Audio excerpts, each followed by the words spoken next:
بسم الله الرحمن الرحيم والنازعات غرقا والناشطات نشرا والسابحات سبحا فالسابقات سبقا فالمدبرات أمرا يوم ترجف الراجفة تتبعها الرادفة قلوب يومئذ واجفة أبصارها خاشعة يقولون أئنا لمردودون في الحافرة أئذا كنا عظاما نخرة قالوا تلك إذا كرة خاسرة فإنما هي زجرة واحدة فإذا هم بالساهرة هل أتاك حديث موسى إذ ناداه ربه بالواد المقدس طوى اذهب إلى فرعون إنه طغى فقل هل لك إلى أن تزكى وأهديك إلى ربك فتخشى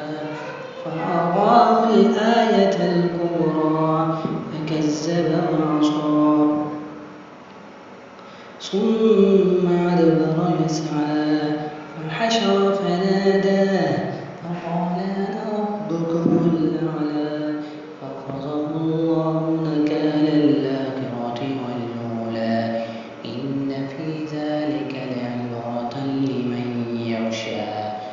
أأنتم أشد خلقا أم السماء بناها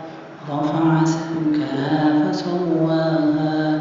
وأغطش ليلها وأخرج ضحاها والأرض بعد ذلك دحاها أخرج منها ماءها ومرعاها والجبال أرساها متاعا لكم ولأنعامكم فإذا جاءت الطامة الكبرى يوم يتذكر الإنسان ما سعى وبرزت الجحيم لمن يرى فأما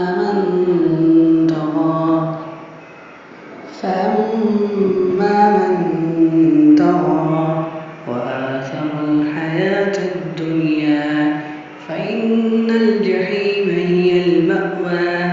وأما من خاف مقام ربه ونهى النفس عن الهوى فإن الجنة هي المأوى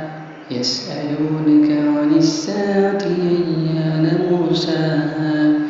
فيما أنت من ذكراها إلى ربك منتهاها إنما